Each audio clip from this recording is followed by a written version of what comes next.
우리가 그 성령 하나님의 역사를 이제 성경 가운데서 찾아볼 때요, 이제 성경과 관련해서 성령 하나님의 역사를 이렇게 세 가지로 이렇게 구분해서 정리하면 좋을 것 같습니다. 성령 하나님께서 성경을 기록하실 때, 성경이 기록될 때를 우리는 영감이라고 그럽니다.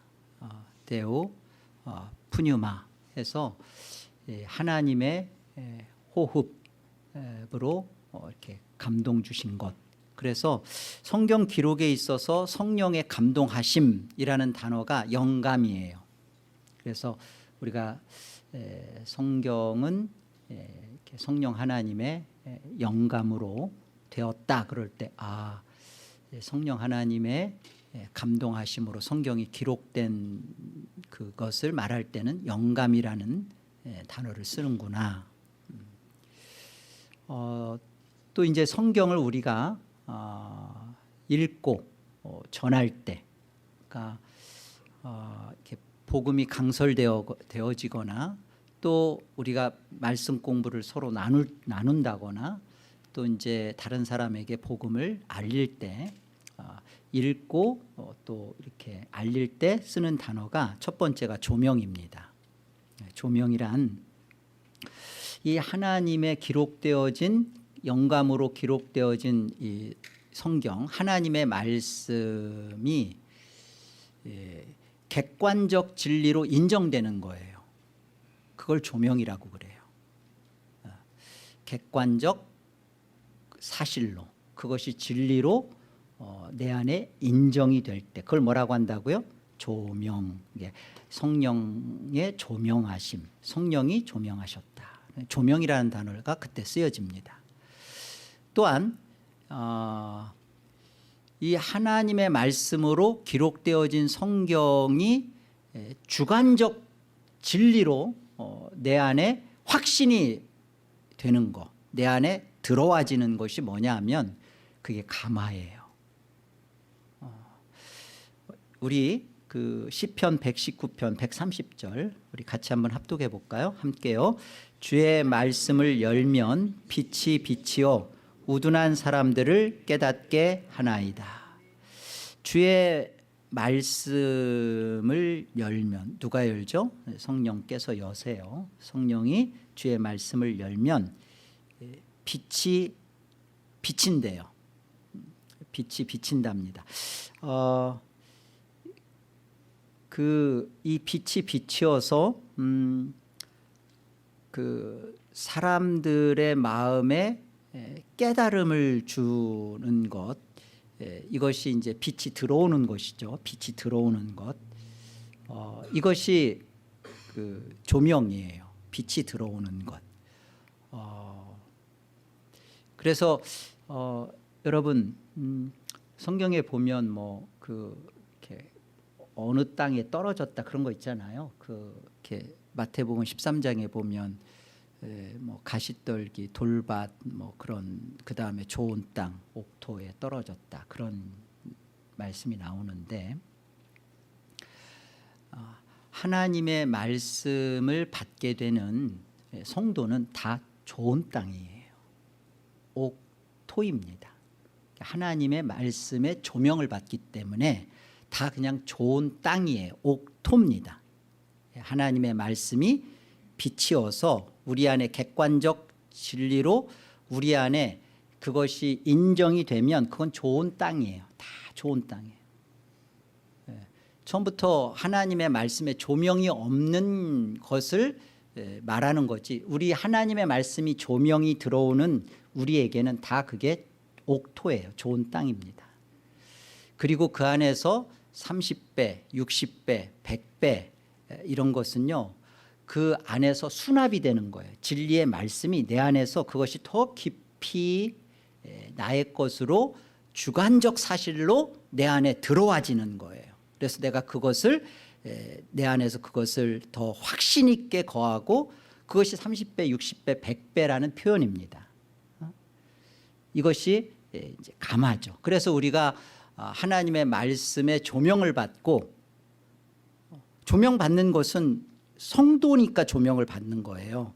그러니까 이미 선택되어지고 예정된 하나님의 자녀들 속에서만 벌어지는 일이 뭐냐면 하나님의 진리의 말씀이 열려서 비춰지는 겁니다. 영접하는 자 곧 그 이름을 믿는 자들에게는 하나님의 자녀가 되는 권세가 주어졌다고 하죠. 여러분, 우리가 그 하나님으로부터 예정받고 선택받는 이 문제는 우리의 결정에 있는 게 아닙니다. 성령 하나님이 우리 마음에 말씀을 비추어 줬을 때 그것이 객관적 사실로 내 안에서 그것이 조명이 이루어지는 것은 하나님의 하시는 일이에요.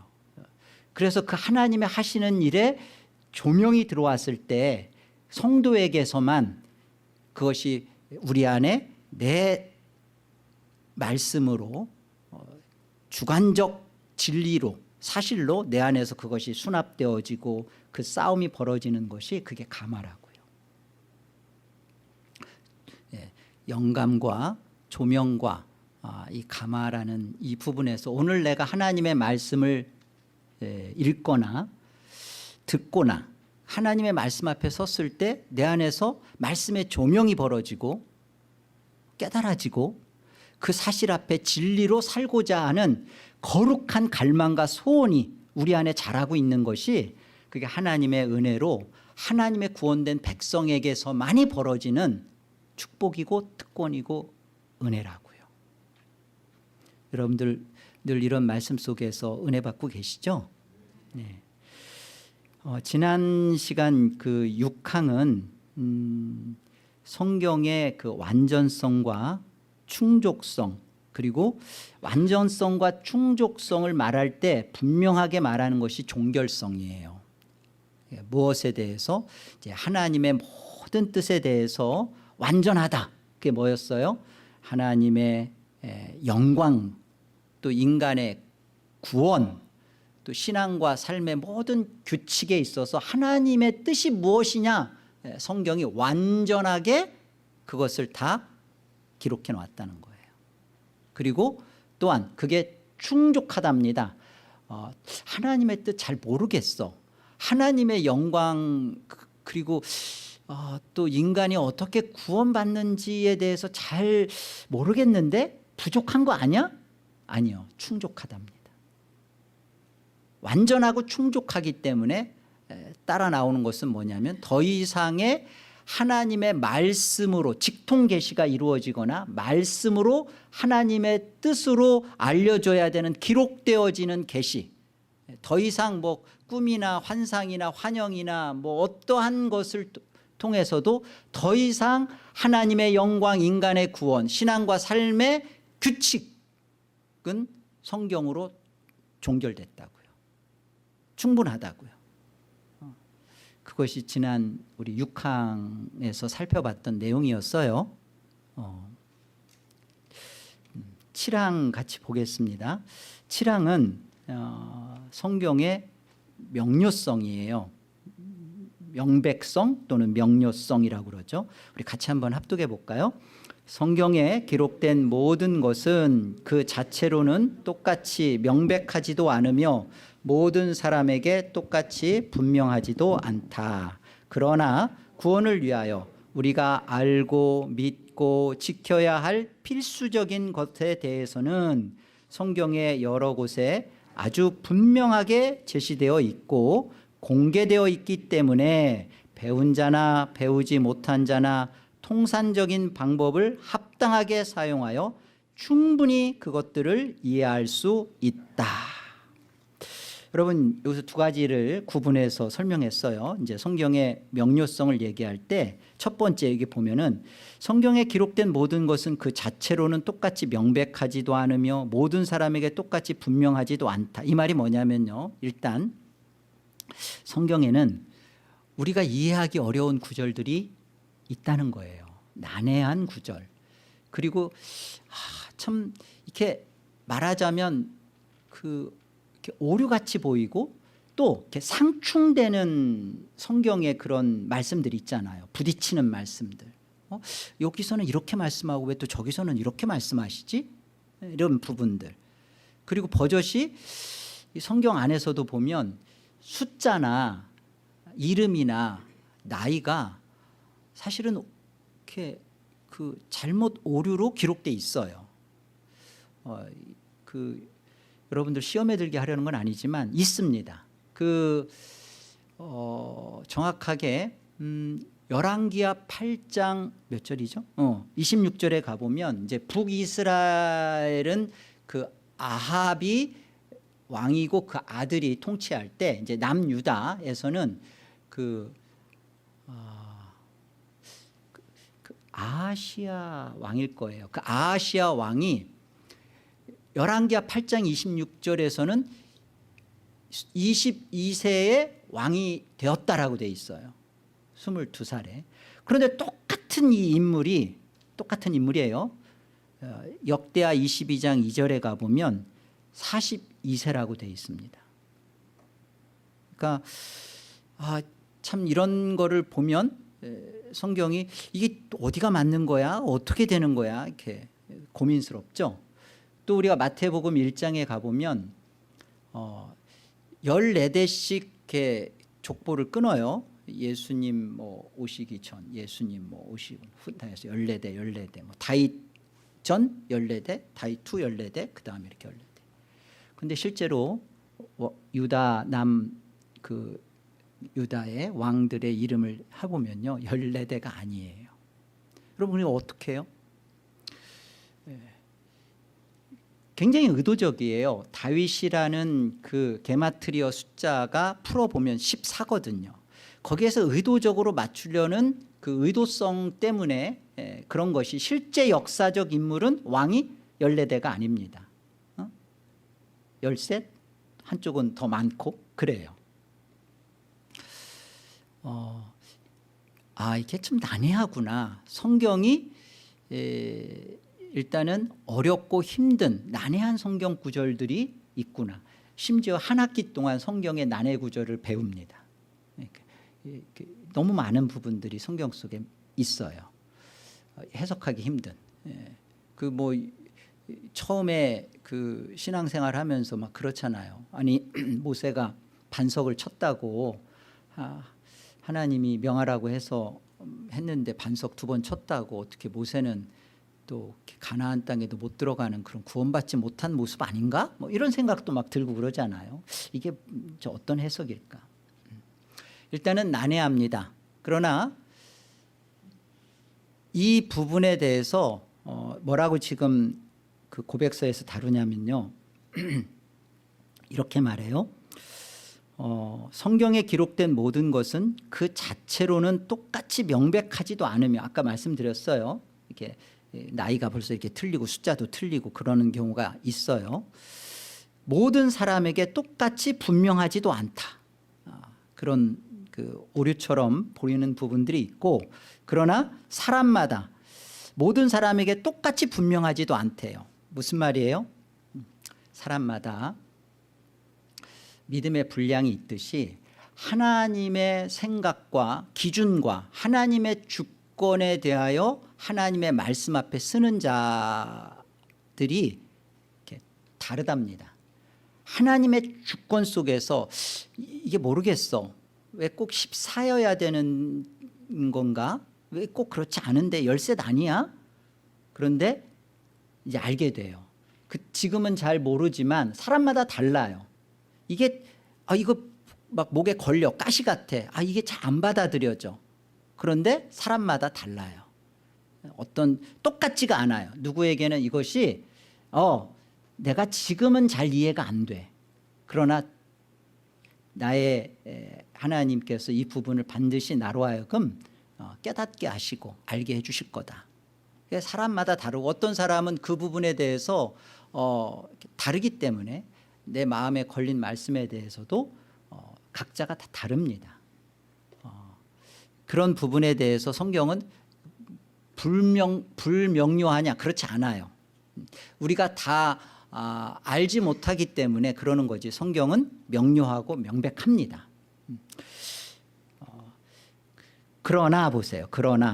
자 보세요. 성경의 그 본질을 우리가 지금 그렇기 때문에 도대체 명백한 건 뭐냐라고 할 때 그러나 보세요. 그러나 구원을 위하여 우리가 알고 믿고 지켜야 할 필수적인 것에 대해서는 성경의 여러 곳에 아주 분명하게 제시되어 있고 공개되어 있기 때문에 배운 자나 배우지 못한 자나 통상적인 방법을 합당하게 사용하여 충분히 그것들을 이해할 수 있다. 통상적인 방법이라는 것은요, 특별히 막 무슨 정말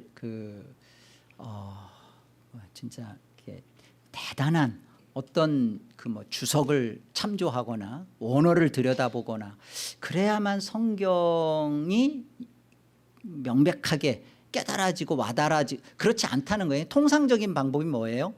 여러분 그냥 그 성경 읽는 겁니다. 우리 안에 번역되어 있는 개역개정 표준 세번역, 여러분 그 번역에는 오류가 있어요. 번역에는 오류가 있지만 분명한 것은 구원에 필요한 지식을 가져다주고 알려주는 데는 아무런 오류가 없습니다. 아니 뭐예요?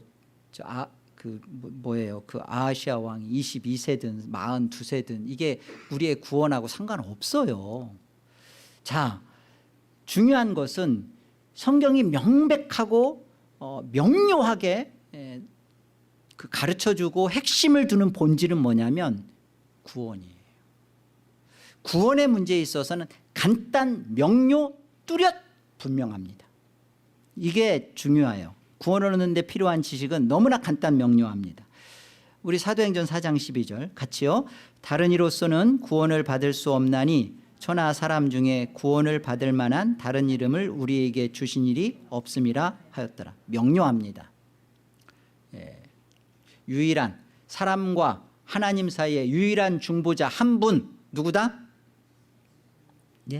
예수 그리스도다. 주 예수를 믿으라. 그리하면 너와 내 집이 구원을 얻는다. 예수께서 이르시되 내가 곧 길이요 진리요 생명이니 나로 말미암지 않고는 아버지께로 올 자가 없다. 이리 가면 돼요. 저쪽으로 이렇게 가다 보면 뭐 길이 나옵니다가 아니라 내가 길이다. 예수님은요, 우리가 구원을 얻는데 어떤 것을 채워주는 조건자로, 우리의 필요한 어떤 조건을 갖춰주는, 우리가 하다 안 되면 예수님을 붙잡아야 되는, 그리고 예수님이 통해서 우리가 무엇인가를 할 수 있어, 뭐를 함으로 인하여 구원을 받게 되는 그런 거 없다고요. 처음부터 끝까지 나 길이다, 내가 진리다, 내가 생명이다.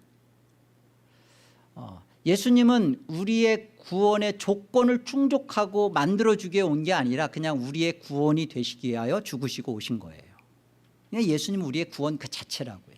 성경은 이 사실을 명료하게 증거하고 있는데 정말로 붙들어야 할 이 성경의 정확한 명료한 이 구원의 본질적 이것은 안 붙들어.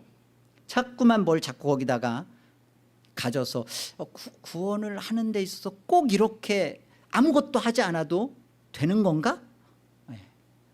예수 그리스도만으로입니다. 어떤 것도 없어요.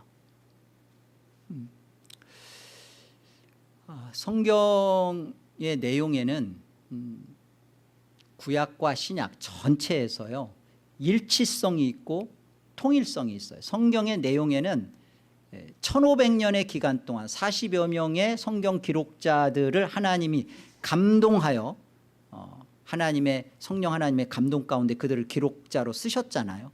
그런데 정확한 일치성과 정확한 명료한 통일성을 갖고 있습니다. 구원에 있어서 이 부분이 성경의 핵심이고 본질이에요. 자, 성경의 네 가지 통일성 뭐죠? 첫째, 하나님 나라입니다. 두 번째가 구속사, 세 번째가 예수 그리스도, 네 번째가 언약이에요. 여러분 제가 신대원에 들어가서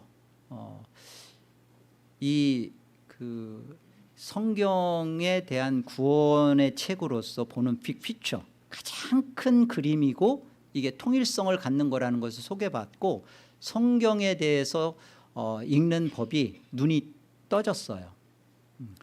여러분이 이제까지 성경을 어떻게 읽어왔든지 간에 지금 이 성경의 통일성이 말하는 네 가지의 관점 안에서 성경을 이해하고 읽고 깨닫지 못했다면 분명하게 말씀드릴게요.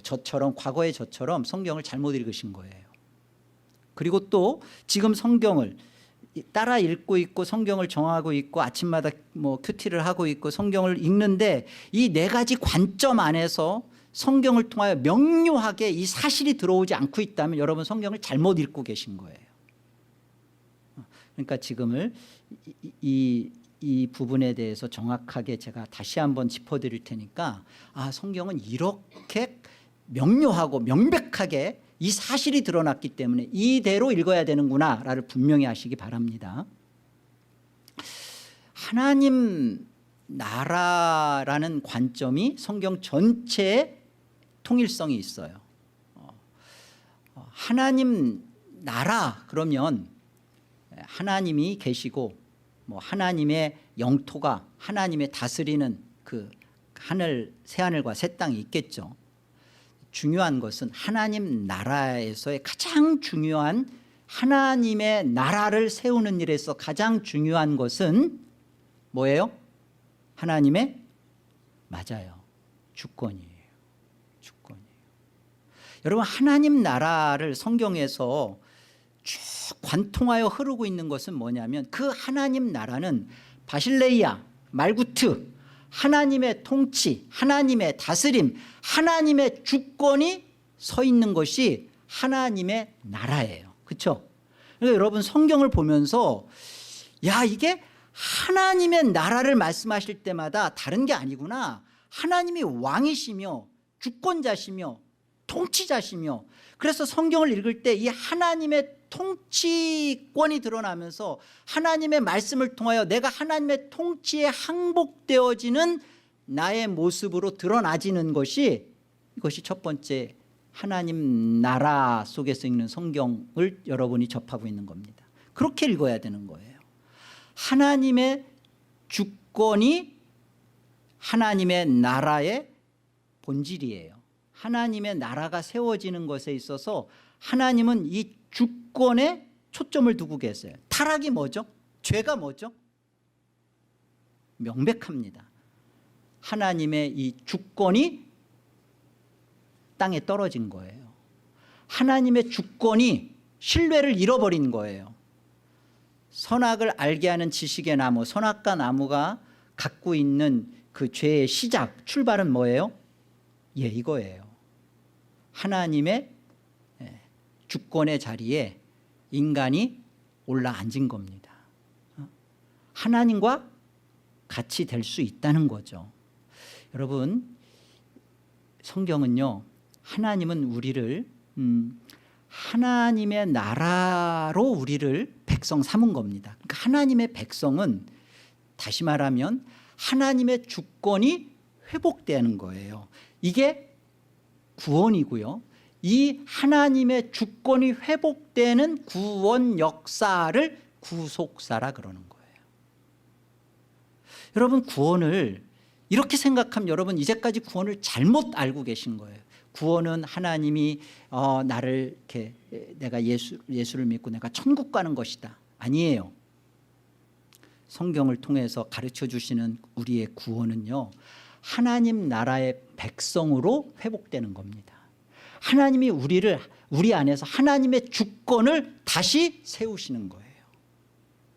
그래서 내 안에 하나님의 주권이 내 안에 바로 서고 하나님의 주권 앞에 무릎 꿇고 하나님의 주권대로 항복하며 내 주권이 포기되고 내가 그 하나님의 자리에 앉았던 것을 내려놓고 온전히 하나님만을 높여 세워드리는 그것이 된 것이 구원이라고요. 이것이 안 된 것은 하나님 나라 안에서 이루어지는 구속사가 뭔지를 모르고 이제까지 성경을 읽었거나 신앙을 한 거죠. 그러니까 구원받았다고 하는데 왜 내가 이렇게 자꾸 성경을 배워야 되고, 구원받았다고 하는데 내가 왜 예배에 온 마음과 뜻과 정성을 다해야 되고, 구원받았는데 내가 왜 기도하고 말씀대로 살고 왜 그래야 되지? 구원받았는데. 그 받은 구원이 뭐냐라는 것에 대해서 잘못된 이해를 갖고 있는 거죠. 나는 구원받았어, 난 예수 믿었으니까 천국 가, 난 천국에 가, 틀림없이. 그 천국은 지금 이곳에서 하나님의 주권이 회복된 자가 그 천국으로 들어가는 거예요. 이곳에서 하나님 나라를 못 봤는데 어떻게 하나님 나라에 들어갑니까? 니고데모한테 그러잖아요. 물과 성령으로 네가 하나님 나라를 본지 못 봤다. 못 봤으니까 들어가지 못하죠. 하나님 나라를 이곳에서 그 주권이 회복된 자, 그 주권을 회복시키는 구원 역사, 그게 뭐라고요? 그게 구속사라고요. 근데 이 하나님의 주권을 회복시키고 바로 세워지는 이 문제, 이 원죄의 문제를 다루는 이 부분에서 하나님의 공의의 심판을 받으며 하나님의 공의를 만족하며 온전히 죄의 영원한 지옥의 대가를 감당하며 그리고 하나님의 온전한 의를 드러낼 수 있는 이는 사람으로는 안 돼요. 사람이 그 죄의 대가를 치러야 되지만 사람으로서는 안 됩니다. 그래서 하나님이신 성자 하나님이신 아들 하나님이 사람 몸을 입고 이 땅에서 죽음으로 하나님의 영원한 저주와 공의를 받으시기로 성부 아버지 하나님의 구원 계획에 동의하시고 받아들이시고 이 땅에 오셔서 구원 역사, 하나님의 주권을 다시 세우는, 원죄를 해결하는, 십자가에 죽으시는 이 역사를 이루시는 것은 누구 때문에? 예수 그리스도 때문에. 예수 그리스도 때문에. 예수 그리스도로 말미암아, 예수 그리스도를 통해서. 예수 그리스도 아니면은 안 되는 거예요. 우리의 구원은 거저 받았습니다. 누구 때문에? 예수 그리스도 때문에. 거저 받았다는 것은 우리가 아무것도 안 해서 그냥 받은 공짜 맞아요. 그러나 하나님 측면에서 보면 거저한 게 아니에요. 이 세상을 다 불살러도 해결할 수 없는 문제였는데 하나님이 자신이 십자가의 영원한 고통과 저주를 받으시면서 해결하신 그 구원입니다. 우리는 내가 값을 안 치렀으니까 공짜지만 하나님은 어마어마한 값을 하나님 자신이 치르신 거예요. 이보다 더 그 사탄 속죄설 이렇게 말하고 있는 이 이단입니다. 하나님이 왜 피조물에게 사탄에게 속죄를 합니까? 하나님의 공의는 하나님 자신이 갖고 있는 거룩이고 죄를 진노하실 수밖에 없는 하나님의 의로움이라고요. 여러분, 그래서 우리가 레위기 그 1장에 보면 소나 양 끌고 오죠. 그죠? 끌고 와요. 끌고 와서 어떻게 합니까? 끌고 온 자가 가장 중요한 행위죠. 그 양의 소의 머리 위에 오른손을 얹어 안수하는 겁니다. 이게 안수가 뭐예요? 나의 죄를 이 양이나 소한테 전가하는 거예요. 나의 죄를 전가하는 거예요. 이쪽에다가 다 옮기는 거예요. 그게 안수 행위예요. 반면 순결한, 그러니까 항상 보면 짐승의 흠없고 온전한 순결한 것을 끌고 오라고 하죠.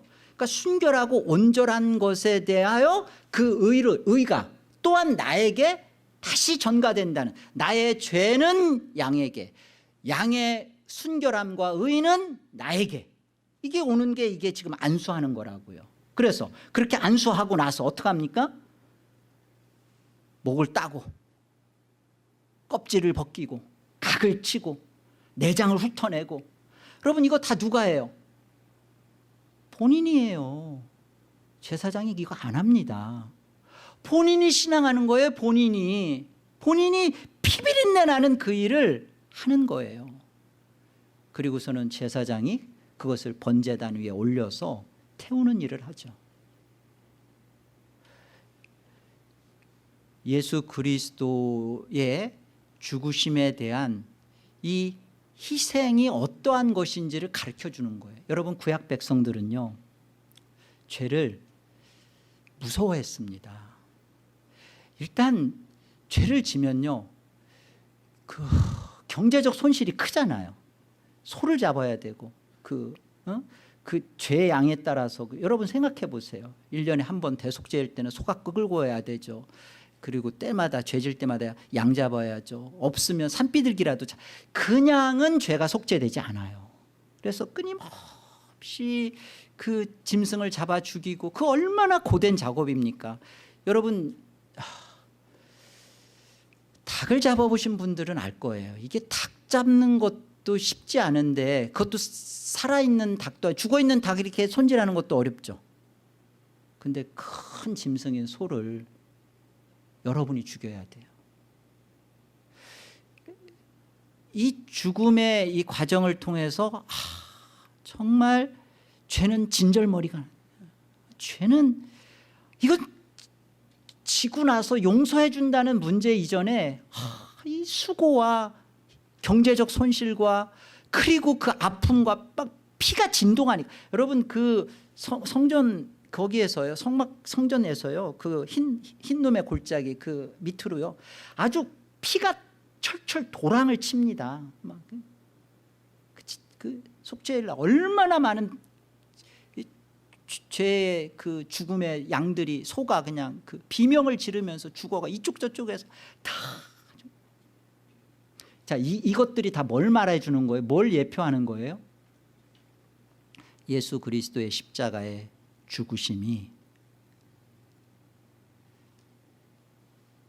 하나님이 치르시는, 값을 치르신, 하나님의 대가를 치르신 거라는 거예요. 그냥 예수님이 저기 한 게 아니라. 우리는 그냥 값없는 은혜, 그러니까 값없는 은혜라 그러니까 싸구려 은혜로 알아요.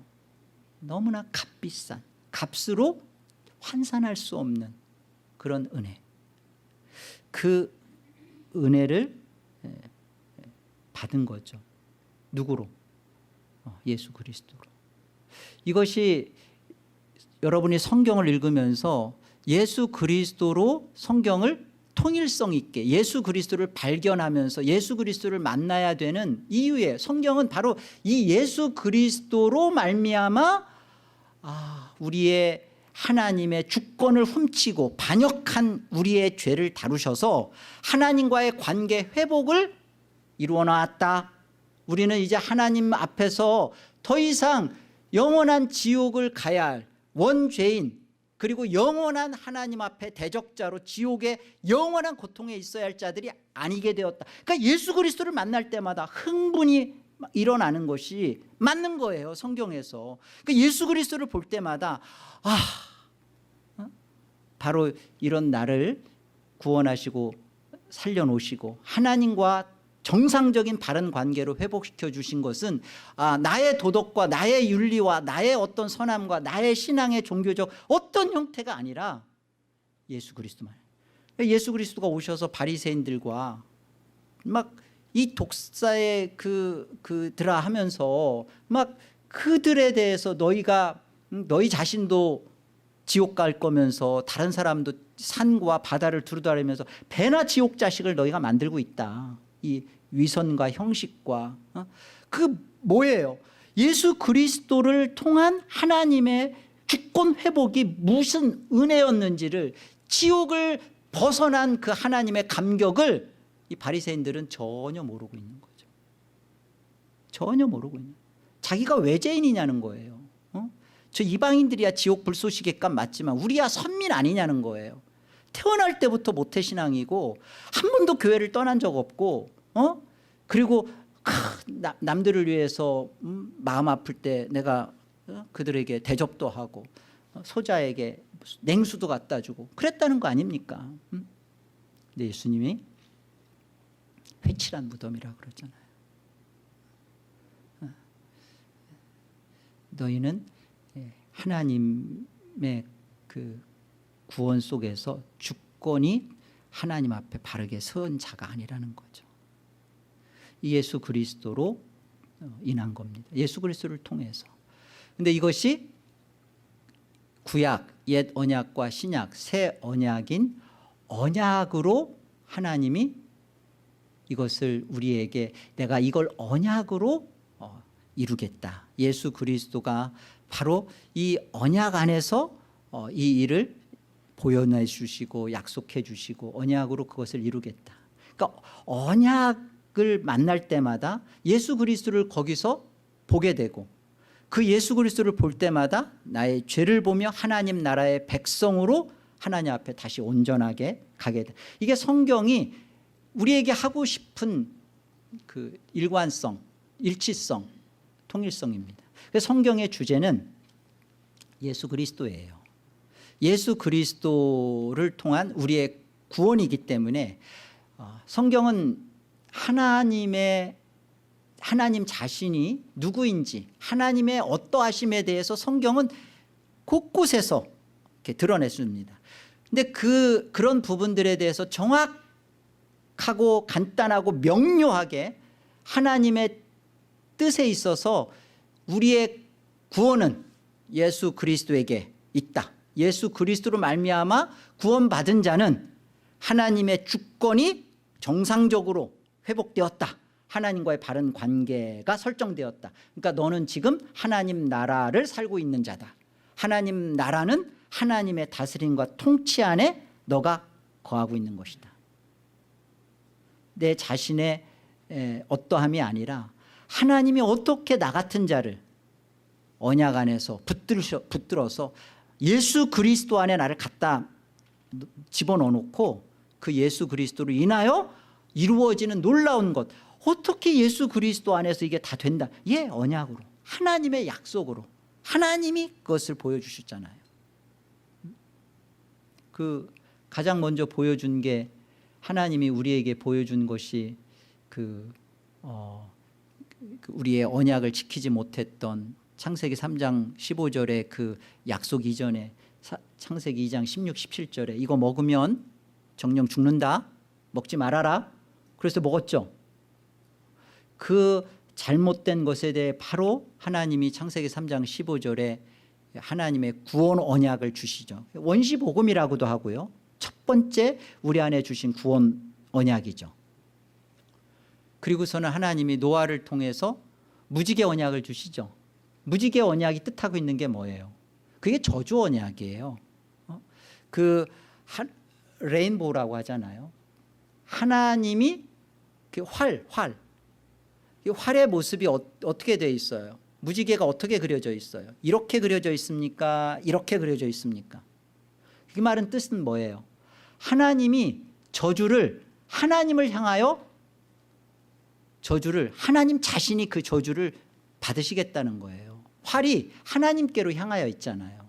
그 무지개 언약의 약속이 그겁니다. 하나님이 보존하시겠다. 그것은 이제 나는 너희 안에서 예수 그리스도만을 볼 거다. 난 너 안 본다. 그리고 그 예수 그리스도 안에서 나는 너의 저주를 받겠다. 그게 무지개 언약이잖아요. 그리고 아브라함을 통해서 하나님이 횃불 언약을 주시죠. 마찬가지잖아요. 쪼갠 고기, 소를 딱 쪼개가지고 그 사이를 하나님께서 지나시면서 어떻게 해요? 아브라함과 하나님이 같이 손잡고 지나가는 게 아니라 그 저주를 하나님 홀로 다 받겠다. 이 구약에서 보여주는 하나님의 이 언약이, 저주의 언약이 그대로 갈라디아에서 말씀하시는 것처럼 나무에 그가 달리신 것은 우리 하나님의 저주를 받으십니다. 예수 그리스도를 통해서 다만 그분이 죽으신 것이 그분이 죽었다. 2000년 전에 죽었어요. 근데 그분이 죽은 것이 나하고 도대체 무슨 상관이 있는, 언약 때문에 상관이 있는 거죠. 하나님이 구약에서 계속 이렇게 내가 너희의 저주를 내가 받겠다. 그리고 이 저주를 받는 모습이 실제로 와서 십자가의 죽으심으로 저주를 담당해 주셨잖아요. 이게 언약이라고요. 언약. 그러니까 성경이 하나님 나라와 구속사와 예수 그리스도 언약으로 우리의 그 일관성 있게 통일성 있게 이야기를 하고 있는, 이게 명백하다고요. 명료하다고요. 이거 말고 성경을 통해서 다른 것으로 자꾸만 그 어떤 것을 찾지 마세요. 성경을 통해서 여러분의 그런 그래서 개혁주의 안에서는요, 그 마지막 뭐 연말 끝나고 이렇게 뭐 성경 구절 제비 뽑고 막 그러는 거예요. 이거 안 하는 겁니다. 안 해요. 무슨 그 신년 그 운수 보듯이 성경 구절 쭉 집어넣고 하나 딱 뽑아가지고 이것이 당신의 내년 그 하나님이 함께 하시는 말씀입니다. 그런 거 안 한다고요. 성경은 그렇게 나를 지켜주고 나를 뭐 이렇게 뭐 한 해 동안 나를 지켜주고 위로해주고 나의 가이드가 돼주고 그런 부분에 대해서 성경은 불분명해요. 그러나 명료하고 명백한 건 뭐예요? 지금 네 가지 통일성은 분명하게. 그러니까 여러분이 성경을 볼 때 성경을 통해서 다른 거, 성경은 우리에게 도덕적 윤리적 어떤 이런 것들을 우리에게 말하고 있구나. 다른 것을 여러분이 찾고 그런 것을 보려고 하면 성경은 명료해지지 않아요. 자꾸만 이게 부딪히네. 근데 성경은 핵심은 우리에게 이 구원에 필요한 지식입니다. 이 분명한 것을 잊지 않기를 바라요.